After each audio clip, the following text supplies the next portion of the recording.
nuestro ordenamiento estatutario, es indispensable pugnar por el mejoramiento de la administración de justicia y la correcta aplicación del derecho. En ese tenor, es nuestra obligación el defender el Estado de Derecho con todo vigor y por cualesquiera de los medios disponibles, pero también mantenernos atentos y proactivos ante los constantes intentos del gobierno por intervenir en resoluciones judiciales y en menospreciar la letra de la ley impresa en nuestras leyes.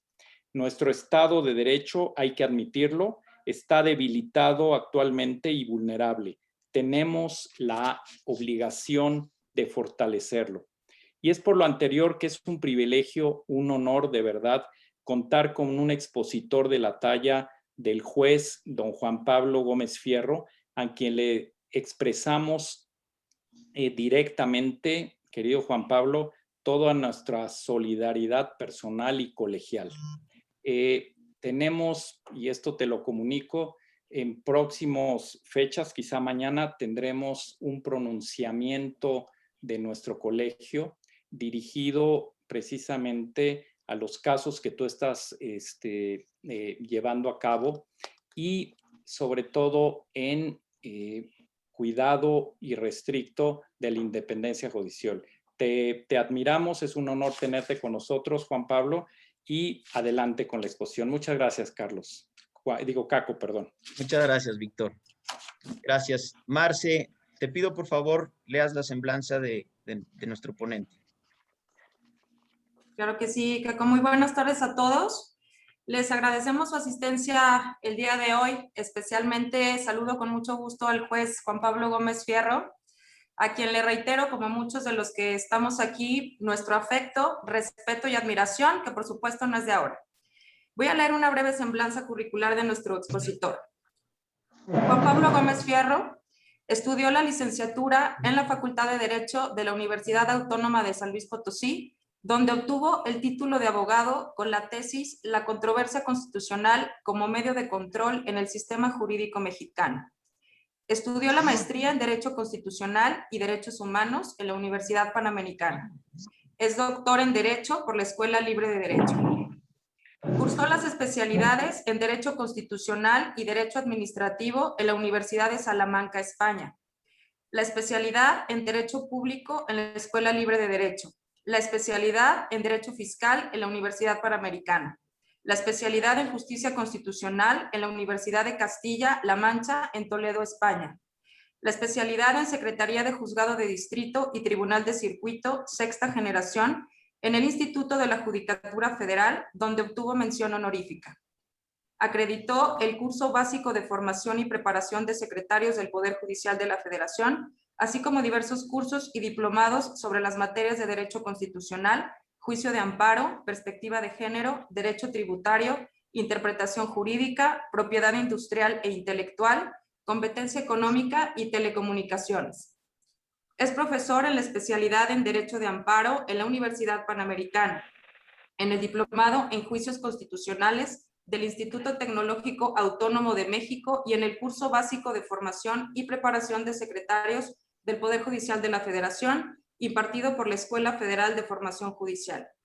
También ha participado como ponente en seminarios, diplomados y conferencias en las materias de Derechos Humanos, Derecho Constitucional, Juicio de Amparo, Interpretación Jurídica, Protección de Datos Personales, Transparencia y Acceso a la Información.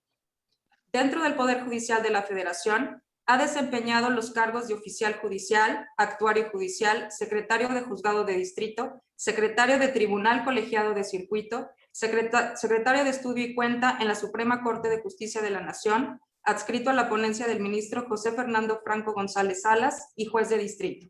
Actualmente es juez segundo de distrito en materia administrativa, especializado en competencia económica, radiodifusión y telecomunicaciones, con residencia en la Ciudad de México y jurisdicción territorial en toda la República.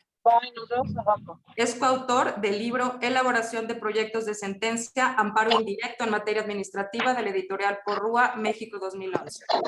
Participó con el estudio El Derecho Administrativo Sancionador, un estudio de derecho comparado entre México y España en la revista Juez, editorial Tirant Leblanc, México 2020.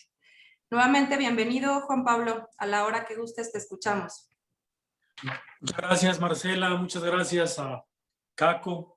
Muchas gracias a don Víctor Olea por la invitación para participar esta tarde en esta charla. Yo la quiero denominar una charla sobre temas jurídicos que nos interesan, nos atañen a todos y que, pues desde luego, siempre es un gusto poder alentar esta interacción entre tanto los abogados como los de la judicatura y poder tener esta comunicación acerca principalmente de los temas jurídicos actuales que nos involucran a todos.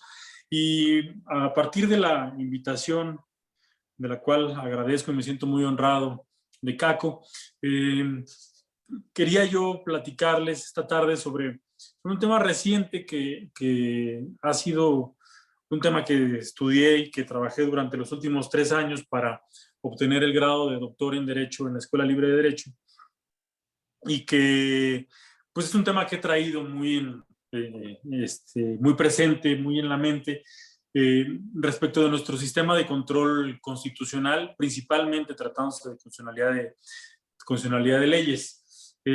Y decidí que era un buen tema a tratar, sobre todo porque además que es un tema que tengo muy fresco, es un tema al que le dediqué muchas horas, tanto de investigación como de estudio, y que me gustaría compartir con ustedes esta tarde a modo de una charla.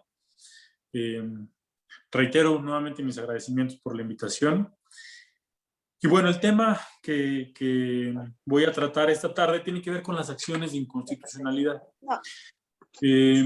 Cuando inicié este trabajo de investigación en febrero de 2008, primero inicié un trabajo que yo había considerado sumamente amplio y tuve que irlo acotando. Y tiene que ver mucho con el control judicial de las leyes en México. Hacer un análisis integral de todo el sistema de control judicial de leyes principalmente, de normas generales de manera más amplia, pero de leyes principalmente. Y una vez que elaboré esta primera parte del protocolo, incluso platicándolo con mi comité tutorial, conformado por 3 doctores en Derecho, con quienes me acompañaron durante este proceso, mi director de tesis, el doctor Mario Álvarez Ledesma, tratamos de acotarlo un poco, sobre todo como para aterrizarlo. Yo creo que una tesis doctoral a veces se convierte en un documento que podría no tener un fin, porque siempre uno cuando sigue leyendo empieza a encontrar más cosas, empiezan a salir más ideas y empieza el trabajo a crecer en su perspectiva inicial, ¿no?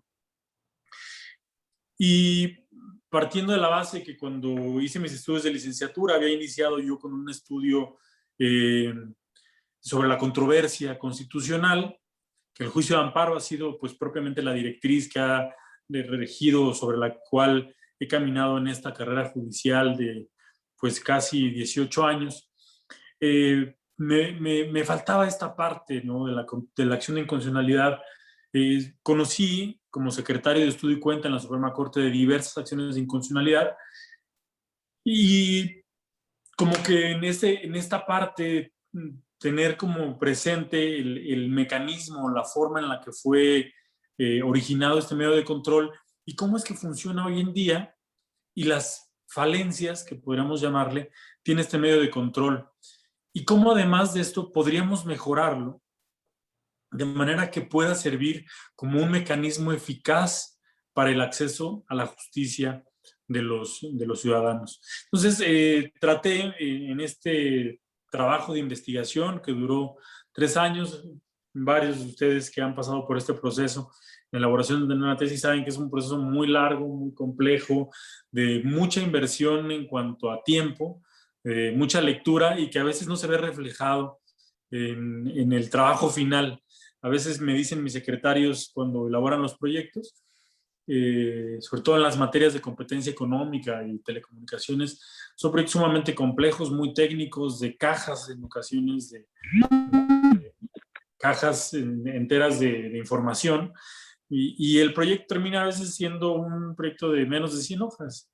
Sí, para hacer ese proyecto hubo que haber leído cajas enteras de expedientes, los procedimientos de investigación, los procedimientos de sanción, los estudios económicos que se realizan, los peritajes, etcétera, y que termina a veces siendo algo muy pequeño. Algo más o menos sucede con estos trabajos, o en específico con esta tesis doctoral que durante 3 años, y además recuerdo muchas ocasiones en las noches que a veces llegan las ideas y como tratar de apuntarlas o tratar de llevar como un control, que las ideas a veces llegan cuando uno menos lo espera, tratar como de tener incluso en mi blog de notas ciertas ideas y después de aterrizarlas, desarrollarlas.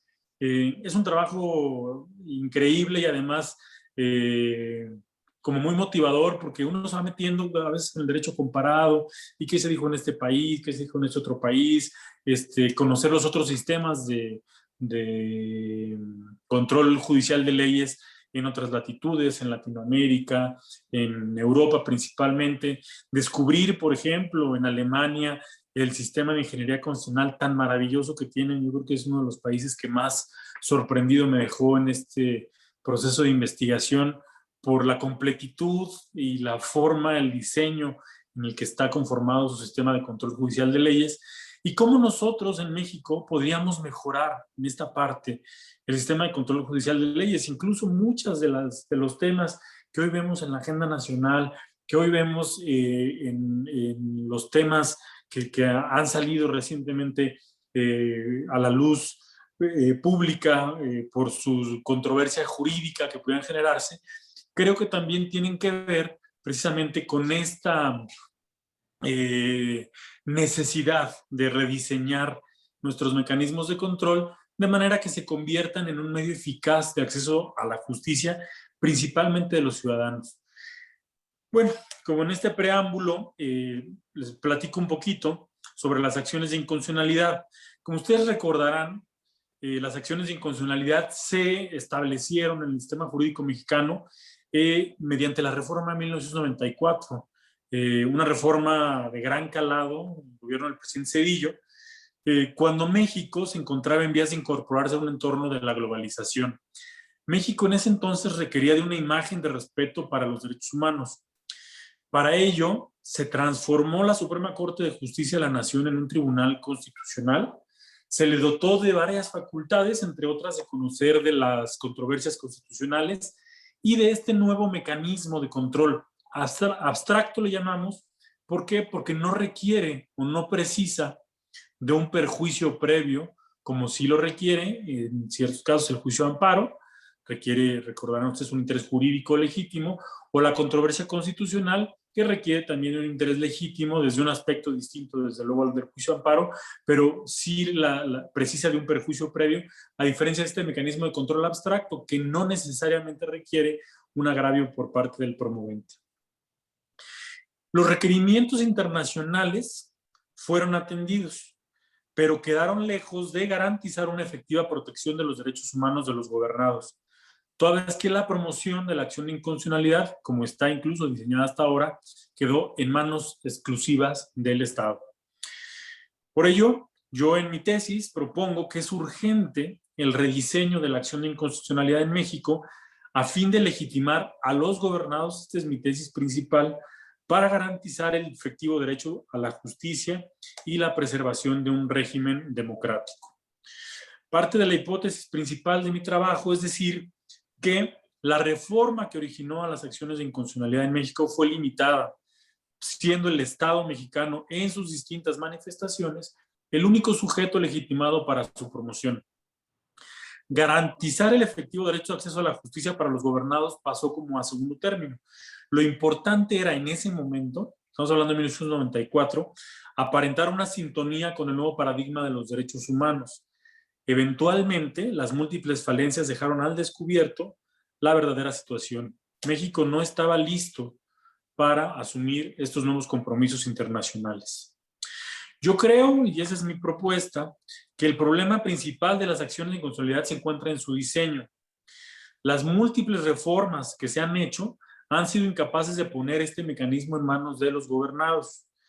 El estudio del derecho comparado nos ha permitido en ese trabajo establecer diversas soluciones que pueden ser adoptadas de manera que sea acorde con nuestra realidad y con nuestro sistema jurídico. Creo que caminar hacia el diseño de una acción de inconstitucionalidad cercana al ciudadano permitirá cumplir a cabalidad el propósito para el que fueron creadas.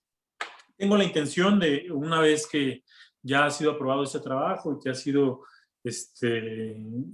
autorizado por las autoridades de la Escuela Libre de Derecho, hacerlo un libro. He estado trabajando sobre ello, moldeando un poquito como las conclusiones, de manera que mi propuesta quede un poco más clara en relación con esta idea. La tesis la dividí en 4 capítulos. El primero, donde hablamos precisamente del origen de las acciones de inconstitucionalidad. El segundo, cuál fue su diseño original, cuál es la evolución que tuvo y la crisis actual que este mecanismo de control de constitucionalidad presenta. El tercer capítulo fue un estudio propiamente de derecho comparado, principalmente los países de América Latina y Europa. Y bueno, finalmente una propuesta. En la última parte hago una propuesta incluso de reforma constitucional de cómo deberían diseñarse las acciones de inconstitucionalidad a efecto de dar como completitud a esta parte, ¿no? Bueno, recordando en el capítulo primero, dentro de los antecedentes, hice un estudio que abordaba las acciones de inconstitucionalidad desde distintos aspectos, tanto en lo político, lo económico y lo social, que se suscitó en 1994. La reforma, por ejemplo, del 31 de diciembre del 94, el artículo 105, introduce a las acciones de inconstitucionalidad. Ocurre esto en un contexto nacional de una amplia inestabilidad económica, una gran desigualdad social y una vida política en vías de desarrollo. Ustedes recordarán que a principios de 1994 el Ejército Zapatista de Liberación Nacional le declara la guerra al Estado mexicano, estalla en Chiapas el movimiento armado. Fue justo cuando se suscribió el Tratado de Libre Comercio con Estados Unidos y Canadá. Fue un año muy complejo para el país, donde el 23 de marzo es asesinado el candidato a la presidencia de la República, Luis Donaldo Colosio Murrieta.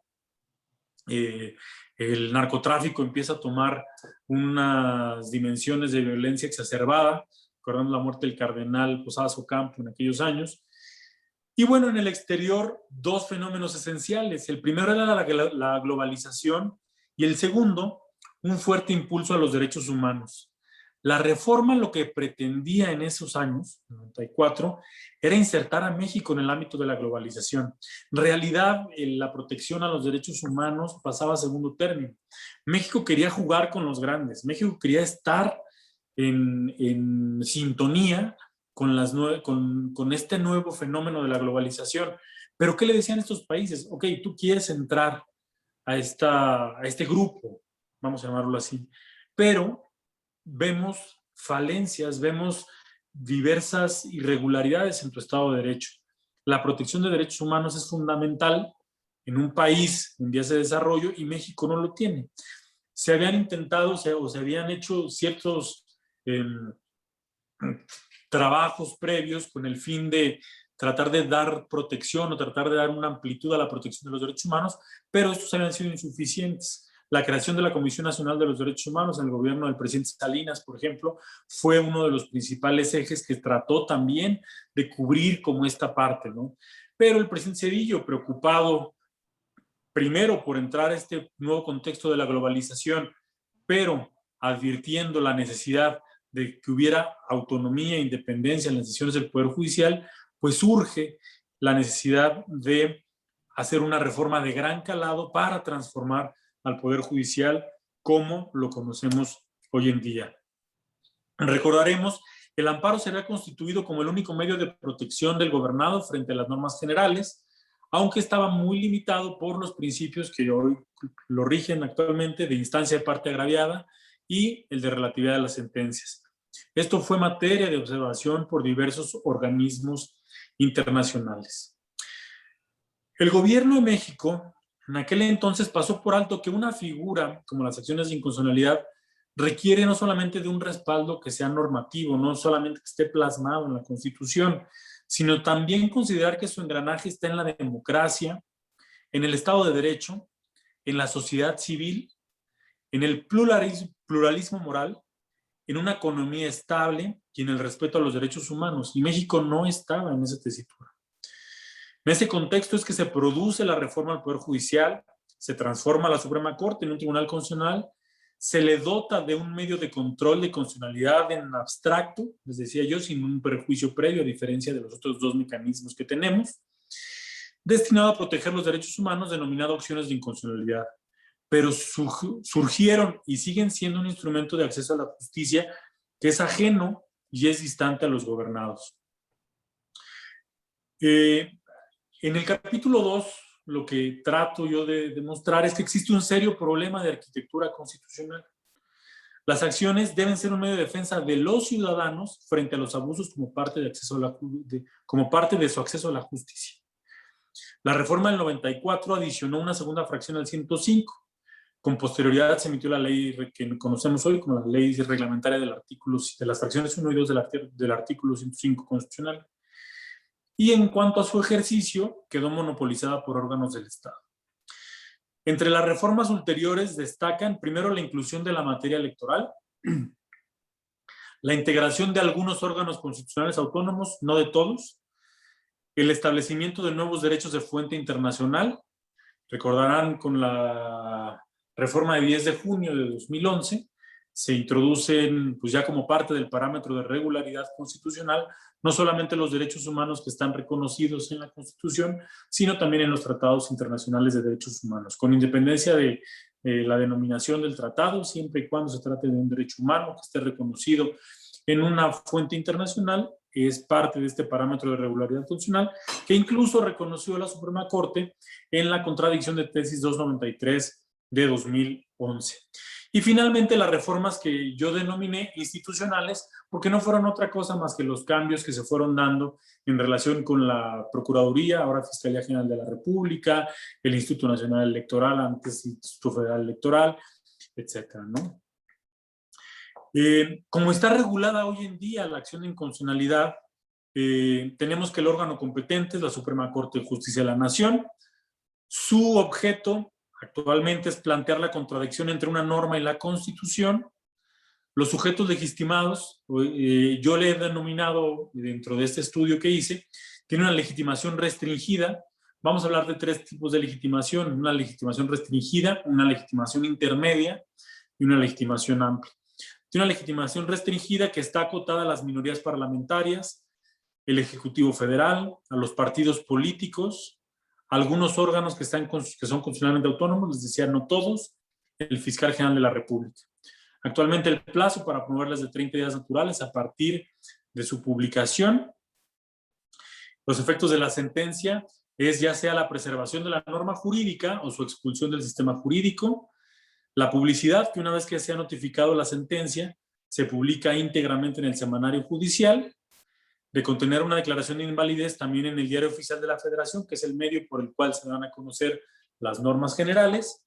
Tiene un capítulo de improcedencia y de sobreseimiento, que es principalmente, bueno, por faltar por los requisitos legales y constitucionales para su procedencia, y tiene dos recursos, el de queja y el de reclamación. En los estudios que realicé, me doy cuenta que la eficacia práctica ha sido muy limitada, tal como se advierte de datos incluso recabados por la propia Corte. Diversos estados de la Federación han previsto la mencionada acción también, hoy la Ciudad de México la prevé, pero no tiene un fundamento todavía en la Constitución y, bueno, esto puede, en ciertos casos, poder ser cuestionado a la luz de la división de poderes. En el capítulo 3 decía que las acciones se gestaron en un estado que no estaba preparado para su recepción. Si las instituciones no son capaces de procesar las violaciones sistemáticas a derechos humanos, podríamos decir que estamos en presencia de un estado fallido o parcialmente fallido. En otras latitudes, la legitimación se ha concebido de manera general como un medio de acceso que está al alcance de los gobernados. Por ejemplo, para hablar de Latinoamérica, Brasil tiene un modelo intermedio. Son los órganos del Estado, primero los legitimados, pero también el Consejo de la Orden de Abogados de Brasil puede promoverla. Los partidos con representación en el Congreso Nacional, similar a lo que sucede en México, y las confederaciones sindicales o entidades de clase en el ámbito nacional. Chile, por ejemplo, tiene un modelo abierto. Incluso creo que es el modelo que tiene una legitimación mucho más amplia que todos. Primero, porque lo puede hacer de oficio el Tribunal Constitucional o mediante una acción pública por cualquier persona natural o jurídica. Aquí hablamos de que cualquiera puede instar la acción de inconstitucionalidad y si no la insta alguien, puede el propio tribunal oficiosamente hacerla valer. Colombia también tiene un modelo abierto. Cualquier ciudadano tiene la legitimación procesal para poder hacer valer esta acción de inconstitucionalidad. Ecuador también tiene un modelo abierto. Son los órganos del Estado, pero también cualquier ciudadano. Perú, por ejemplo, es un modelo intermedio donde son los órganos del Estado, pero también los colegios de abogados y un número determinado de ciudadanos. De hecho, Perú ha sido una de las directrices que tomé como base para poder plantear una propuesta de reforma constitucional. En Europa vamos a encontrar que, por ejemplo, Alemania tiene un modelo restringido. Alemania solamente son los órganos del Estado, pero se entiende en que en la medida del acceso a la justicia en Alemania es una realidad y está garantizado por otros medios de control de constitucionalidad. España tiene un modelo intermedio. De hecho, España yo creo que fue uno, no lo creo, estoy seguro.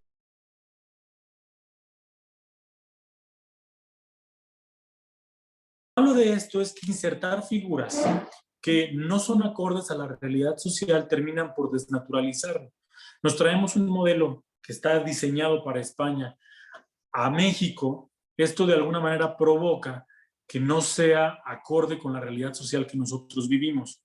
Por ejemplo, no me gusta utilizar mucho esa palabra, pero lo voy a utilizar para ser muy ejemplificativo. No es otra cosa lo que se ha denominado tropicalizar las instituciones. Es decir, bueno, como en España lo tienen de esta manera, pues nos vamos a traer a México y lo vamos a instaurar, así. Italia, por ejemplo, tiene también un modelo intermedio. La controversia de legitimidad en vía principal solamente lo pueden hacer los órganos del Estado, pero tienen este sistema de vía incidental que ya sean las partes en un proceso, el Ministerio Público o la autoridad jurisdiccional, cuando advierte que una norma puede ser inconstitucional, suspende la tramitación de ese proceso, se eleva al Tribunal Constitucional la cuestión de constitucionalidad, este tribunal resuelve con efectos generales y devuelve al tribunal de origen para que termine de resolver la controversia. Un poquito más complejo. Recuerdo que cuando se discutió el caso Radilla en la Suprema Corte, algunos de los ministros proponían que para no hacer un control difuso o no abrir a la posibilidad de que todos los jueces del país realizaran control de constitucionalidad, se hiciera de esta manera, a manera de vía incidental en los procesos naturales, que los jueces de primera instancia tuvieran la posibilidad de suspender el proceso en sus competencias, elevar la cuestión de constitucionalidad al tribunal, en este caso a la Corte, y luego fuera la Corte la que resolviera. Pero les digo, y voy a utilizar nuevamente la palabra que no me gusta, pero que puede ser la más ejemplificativa posible, tropicalizar las instituciones. ¿Por qué no funciona? Primero, porque cuando se hizo esto, desde luego con mucho mérito y con el ánimo de, si quieren de manera secundaria, pero con el ánimo de crear mecanismos de protección de la defensa de los derechos humanos, no se toman en cuenta otros factores.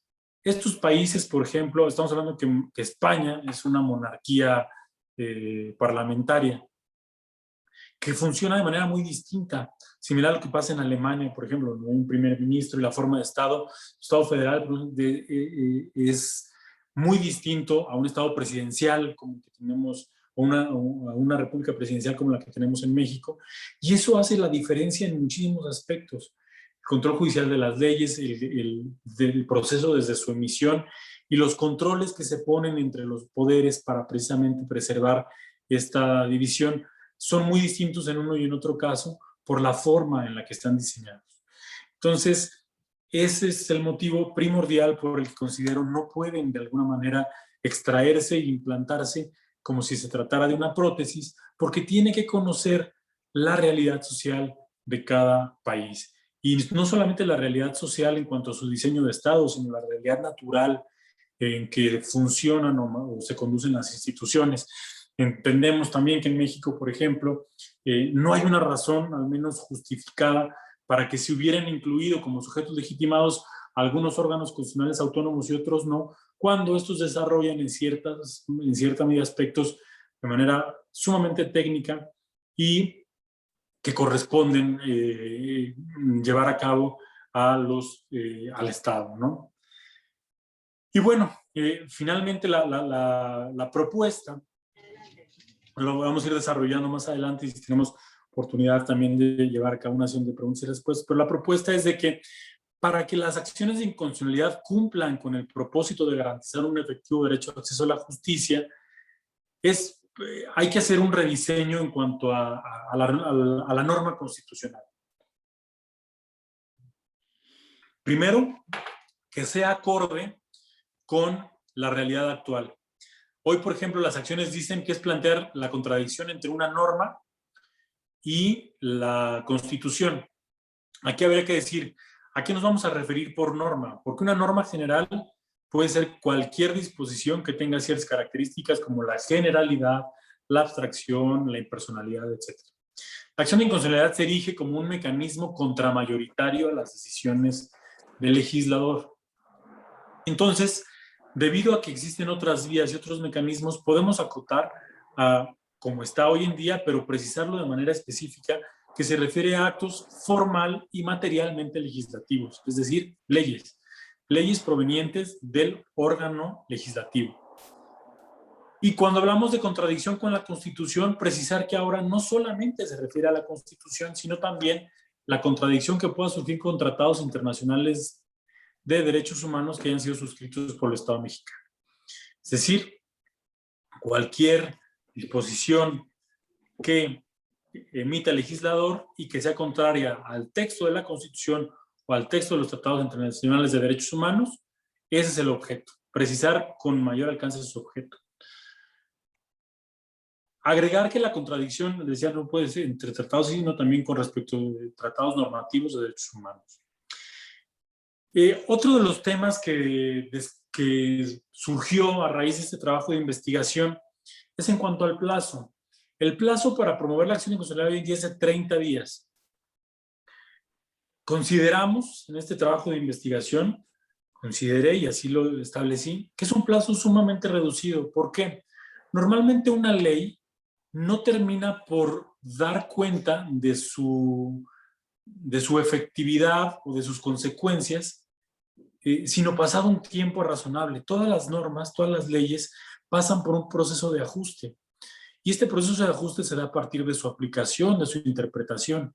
Si nosotros ponemos un plazo de 30 días, lo que estamos revisando solamente es el contenido normativo, los enunciados normativos, pero no estamos analizando el impacto que tienen estas normas ya en su aplicación y en su efectividad práctica en la vida, en el día a día, ¿no?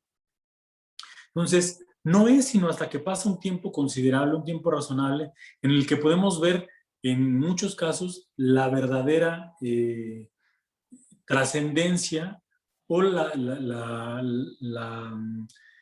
efectividad o no de una ley, su constitucionalidad o no. Entonces, siendo medio de control abstracto, podría promoverse desde luego una vez que se conozcan sus enunciados normativos, pero también cuando pasara un tiempo considerable, un tiempo razonable, nosotros consideramos que es un año donde una ley podría poner de manifiesto cuál es, cómo podría materializarse su aplicación. En cuanto a su legitimación, que es la tesis principal, hipótesis principal de este trabajo, es incluir a los ciudadanos como sujetos legitimados. Es decir, quitarle el monopolio al Estado sobre la legitimación de la acción de inconstitucionalidad para que sean los ciudadanos quienes, a través de ciertas vías y ciertos requisitos, puedan instar este medio de control de constitucionalidad. Y esto tiene muchas ventajas. Conociendo todo el sistema para llegar a esta conclusión, fue necesario analizar no solamente la acción de inconstitucionalidad, sino desde luego el funcionamiento del juicio de amparo, el funcionamiento de la controversia constitucional, el funcionamiento del principio de división de poderes del sistema federal, para poder aterrizar esta conclusión. Consideramos nosotros, por ejemplo, que la sociedad civil es quien en muchas ocasiones, frente a los abusos del poder, frente a problemas que aquejan al país, es la que ha salido a dar la cara. La propia sociedad civil ha dado cuenta de la importancia que tiene el escuchar a los ciudadanos, de que sean los ciudadanos, de empoderar a los ciudadanos, de darles mecanismos efectivos para defender sus derechos. Si bien no se propone que sea un medio tan amplio, un medio o una legitimación en esta clasificación que realicé, una clasificación amplia sino intermedia, sí dotar a los ciudadanos a través de las asociaciones civiles de este mecanismo de protección o la de legitimación para instalar este mecanismo de protección de los derechos humanos. Durante la lectura sobre todo en esta primera parte del entorno político, económico, social que se vivió en las décadas de los 80s y los 90s, daba cuenta, por ejemplo, cómo frente a la parálisis que tuvo el gobierno en los sismos del 1986, por ejemplo, fue la sociedad civil quien salió a dar la cara por los ciudadanos. El gobierno estaba paralizado, no tenía las herramientas para salir de la tragedia. Fueron los ciudadanos los que salieron a la calle a levantar los escombros, fueron los ciudadanos los que metieron el hombro para sacar al país adelante. Lo vimos en los sismos de 2017, cómo los ciudadanos unidos, cómo los ciudadanos conformados, sin divisiones, pueden amalgamar y hacer una fuerza suficientemente efectiva para proteger sus propios derechos. Y muchas de las asociaciones civiles sin fines de lucro, desde luego, que se han preocupado por la defensa de ciertos derechos, que han encaminado su objeto o han redirigido sus esfuerzos a la defensa y a la especialización de ciertos temas, sean las que estén legitimadas. ¿Cómo no volver esto indiscriminado? Porque podría darse el supuesto también de que se volviera una legitimación tan amplia que mañana todo el mundo corra a una notaría pública y haga una asociación civil. Yo creo que podemos hacer algo muy parecido a lo que se ha hecho tratándose del interés legítimo en el amparo para ciertas personas morales, asociaciones civiles, que hayan demostrado, primero, ponemos que su constitución haya tenido al menos 1 o 2 años previos a la promoción de la acción de inconstitucionalidad de la norma de que se trate, y 2, que también hayan realizado ciertas tareas para cumplir con ese objeto. Si una sociedad que se dedica a proteger el medio ambiente, bueno, pues que sea una sociedad formalmente constituida con un objeto social específico y que haya hecho propiamente uso de ese objeto social en defensa del derecho de que se trate. Es decir, que tenga de cierta manera una legitimación o una preocupación precisamente por defender cierto tipo de derecho. Para efectos procesales, yo propongo que sea primero lo que sean los ciudadanos, ¿a través de qué? De las asociaciones civiles.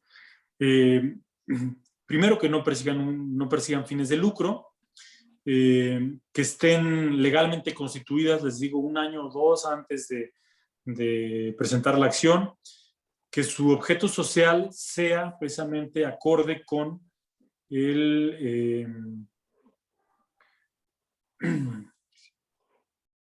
aquí están, incluya la defensa o la promoción del derecho humano de que se trate y que cumpla, bueno, propiamente con los requisitos para la constitución de una asociación civil que establece el Código Civil Federal. Me parece que este sería un paso muy grande porque además tiene otras implicaciones. Sin hacer un pronunciamiento específico sobre el tema de constitucionalidad, pero lo voy a poner solamente a manera de ejemplo, el nuevo registro para los datos biométricos. Esto genera, por ejemplo, una promoción aproximada. Si todos los usuarios del servicio de telefonía promovieran un amparo, estamos hablando de que son alrededor de 86 millones de usuarios. Cuando quizá una asociación civil que tenga por objeto la defensa de sus intereses tuviera la legitimación suficiente para defender este tipo de derechos de manera colectiva. Tú sabes, en ocasiones, siendo la Suprema Corte el órgano garante y el principal órgano de control de constitucionalidad en México, podría ser quien eventualmente conociera en un solo asunto en lugar de 86 millones de eventuales asuntos, ¿no?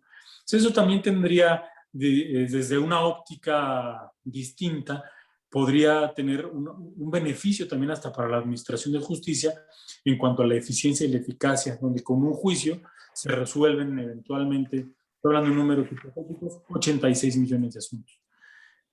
Ahorita es este tema, pero hay muchos asuntos donde los derechos involucrados son derechos colectivos, son derechos difusos, tratamos del medio ambiente, por ejemplo, donde si bien alguna persona física pudiera no tener una posición distinta, eso ha sido en muchos casos el criterio diferente a la de cualquier ciudadano, si una asociación civil que se dedique a la defensa de este tipo de derechos y que pudiera de alguna manera representar o amalgamar un derecho colectivo de naturaleza difusa y que la protección se centrara, pudiéramos en un solo juicio poder resolver un sinnúmero de juicios de amparo. También con los beneficios que esto tiene para la administración de justicia.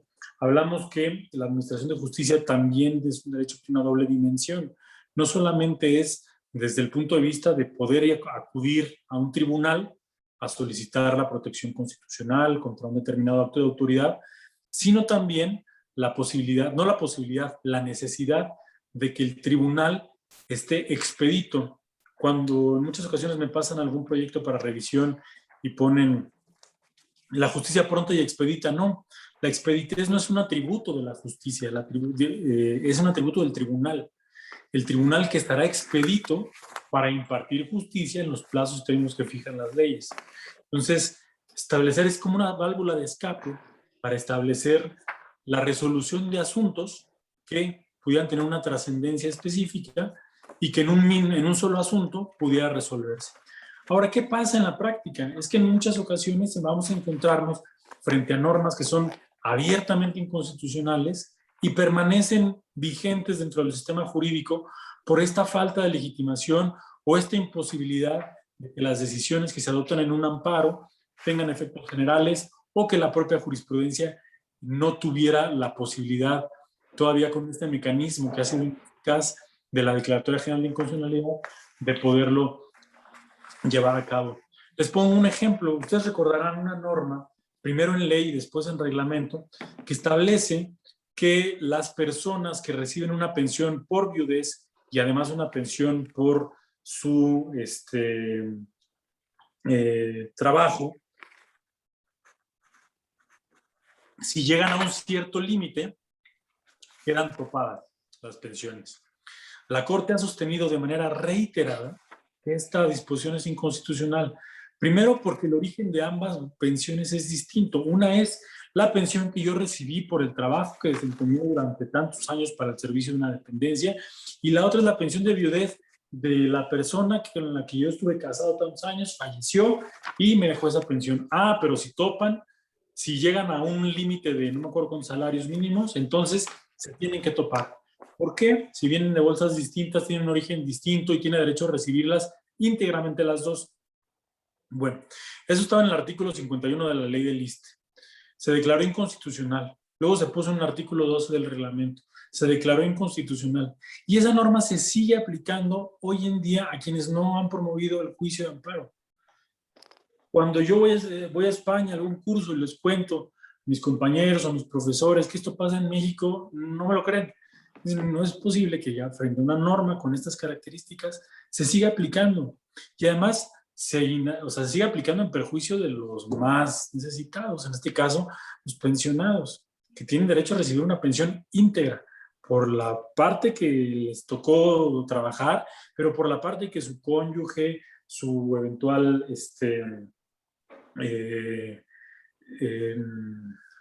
fue la figura jurídica concubina. El concubino gracias, Caco, les representó y ahora y no pueden cobrar las dos pensiones. En el juzgado administrativo tendría de esos asuntos 20, 30 al año. Y hay casos verdaderamente dramáticos donde se acercaba, por ejemplo, algún pensionado, luego guardando la protección de sus datos personales, pero me decía, no me preocupa el asunto porque sé que lo voy a ganar. Lo que me preocupa es que no voy a alcanzar porque tengo cáncer y me voy a morir en 2 meses, 3 meses. Y la norma sigue vigente. Y la quitaron de una ley y la pusieron en un reglamento y la norma ahí está, con jurisprudencia de la Corte. Claramente nosotros la recibimos y le damos un trámite prioritario que establece la ley de amparo, de manera tal que la sentencia se dicte lo más pronto posible y todo eso, pero la norma ahí sigue. Y siendo la acción de inconstitucionalidad un mecanismo que está exclusivamente en manos del Estado, pues es dificilísimo que las propias autoridades sean quienes promuevan esta acción, que en la agenda de los partidos, de las cámaras, está en el último lugar, solo que no es relevante. Si dotáramos a los ciudadanos de la posibilidad, por ejemplo, una barra, una asociación de abogados, de poder defender este tipo de asuntos, como sucede en el caso de Perú, podríamos, con un asunto, con una acción de inconstitucionalidad, resolver los 10, 15 mil, 20 mil asuntos que tienen esta misma naturaleza y expulsar por completo la norma del sistema jurídico, sin darle la vuelta, sin cambiarle. Ahora, si ya se declaró la inconstitucionalidad de la ley, que es lo que se reconocería, por vía de consecuencia y por compartir el mismo contenido normativo y depender directamente la del reglamento, también. Esa sería como la idea principal de que sean los ciudadanos quienes tengan la posibilidad de acceso, con ciertos controles, con ciertos matices, pero que tengan la posibilidad, la legitimación de poder instar este medio de control. Otro de los temas que es la hipótesis principal, pero para hacer una reforma con cierta completitud, tiene que ver también con reducir el altísimo porcentaje que se pide a las minorías legislativas.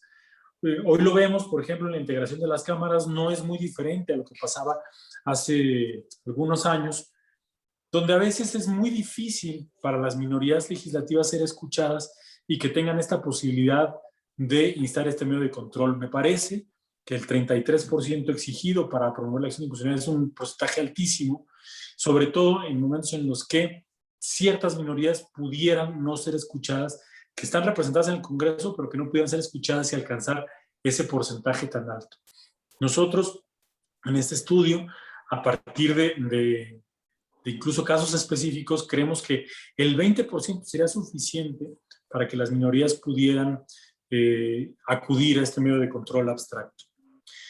La otra es incluir a la totalidad de los órganos constitucionales autónomos, ya sea federales o locales, desde luego en el ámbito de su competencia. Les decía yo que en el estudio que hicimos no encontramos una razón objetiva y razonable para que solamente se incluyeran algunos órganos y no todos. Eso nos parece que no debiera ser, primero porque se puede aprovechar la especialidad de los órganos constitucionales autónomos para conocer de manera muy clara si una norma puede o no ser constitucional. Hay, por la creciente especialización de numerosos temas en la agenda nacional, es indispensable que sean órganos con experiencia técnica quienes tengan esa legitimación. Les voy a poner, por ejemplo, o les voy a poner un ejemplo. Recuerdo yo que a finales del gobierno anterior se quiso modificar un factor de medición de la pobreza, que a partir del cual el Instituto Nacional de Estadística, Geografía e Informática lleva a cabo ciertas mediciones. Es un factor estrictamente técnico. Con esto me refiero a que todas estas mediciones se llevan a cabo a partir de fórmulas matemáticas, económicas, contables, que quizá nosotros como abogados, la mayoría de los que estamos aquí, pudiera escapar a nuestro conocimiento especializado. Y quizá, por ejemplo, el moverle a la fórmula un factor específico, poner una X en lugar de Y o una Y en lugar de una Z, podría disminuir la brecha de pobreza o ampliarla en una medida en la que tenga una trascendencia específica. ¿Cuál es la importancia, por ejemplo, del INEGI como un órgano constitucional autónomo? Conocer la verdad, tener ciertos los datos que arroja este instituto. ¿Para qué? Para poder actuar en consecuencia. Si no se conoce el problema, no se conoce el tamaño del problema, no se pueden abonar a las soluciones. Si no se tiene claro cuál es el problema, cuál es la situación que impera, no hay forma de poder establecer una solución específica. Si le movemos a los factores de medición de la pobreza una fórmula o una parte específica de la fórmula, pues eso tendría una trascendencia específica. ¿Quién sería el mejor legitimado? A mí me parece que el INEGI, mismo INEGI, de decir, no, esto no puede ser así, porque esto va a alterar la medición que tenemos sobre esto y va a alterar la verdad sobre ciertos temas y que desde luego va a impedir que podamos abonar una solución. Para efectos políticos, pues podría tener un beneficio específico para quien en su momento diga, bueno, pues le quitamos la fórmula, en lugar de tener 50 millones de pobres, vamos a tener nada más 40. Ok, pero entonces eso no abona y no ayuda, por ejemplo, siendo el órgano técnico el que podría con mayor precisión. El Banco de México, por ejemplo, si nosotros vemos que el Banco de México es el órgano técnico especializado, entonces, por ejemplo, el establecer, imagínense, vía legislativa, una norma que diga que las tasas o las reservas deben manejarse de tal o cual manera, sin la intervención de un órgano técnico que sea el que primero o conoce de primera mano es la trascendencia que pueda tener una reforma u otra, difícilmente podría abonar. O sea, aprovechar la especialidad, la especialización de estos órganos constitucionales autónomos valiosos dentro de una democracia y de un sistema constitucional, para poder llevar a cabo no solamente su actividad primordial, sino la defensa propia de sus atribuciones. Vemos hoy, por ejemplo, el Instituto Nacional de Transparencia y Acceso a la Información, donde decidió recientemente promover también una acción de inconstitucionalidad contra el nuevo registro de datos biométricos para los teléfonos celulares. También, desde otra perspectiva, tenemos otros órganos sumamente valiosos, dotados de autonomía, que podían ser sumamente útiles. La misma Comisión Federal de Competencia Económica, que hace unos estudios sumamente técnicos, de gran especialización, unas investigaciones sumamente que abonan en cierta medida al desarrollo de ciertos derechos. El regular las funciones de los órganos reguladores, tales también como el Instituto Federal de Telecomunicaciones, son base fundamental para poder el estudio y el conocimiento técnico de esas cuestiones hace posible el ejercicio de muchos derechos humanos. Y derechos de nueva generación, derechos de acceso a la información, de acceso a nuevas tecnologías, de poder transmitir, difundir ideas en este nuevo contexto internacional de los derechos humanos, es sumamente valioso, y consideramos que la legitimación no solamente debe ser desde el ámbito propiamente de su especialidad para la función que tienen encomendada, sino también con esta posibilidad de acudir a denunciar la posible contradicción de una norma que pudiera vulnerar una norma de la Constitución desde un aspecto mucho más técnico. Y le pongo federales y locales porque, bueno, pues luego hay órganos constitucionales autónomos locales que podrían defender la constitucionalidad de las normas locales en cada una de las entidades federativas. Otro de los temas más relevantes, que es secundario, pero a mí me parece también uno de los temas mucho más importantes, y ahorita van a tener o van a caer en la cuenta por qué, es el tema de la suspensión. Recordaremos hoy nosotros que la suspensión en las controversias constitucionales y en las acciones de inconstitucionalidad está vedada, está proscrita por la ley reglamentaria. Y en cualquier caso, la promoción de una acción de inconstitucionalidad impide la suspensión de la norma general. tratándose de la acción, dice específicamente, la promoción de la acción de constitucionalidad no dará lugar a la suspensión de la norma general reclamada, y como en controversia se reclaman normas y actos, la proscribe tratándose de las normas y la permite tratándose de actos.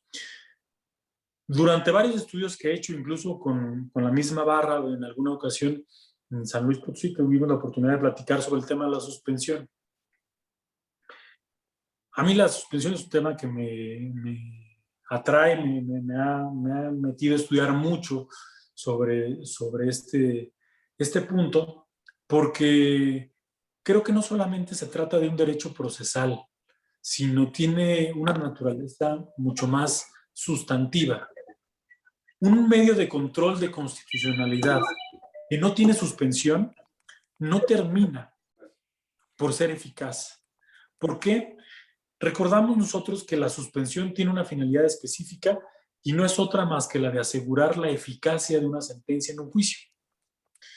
Ya lo decían tratadistas como Carneluti, Piero Calamandrei y sus tratados de la suspensión, que precisamente asegurar la eficacia de una decisión final es el principal objeto de la suspensión. Entonces, ¿de qué nos serviría, por ejemplo, un mecanismo de control de constitucionalidad que no permita que mientras se decide la cuestión principal se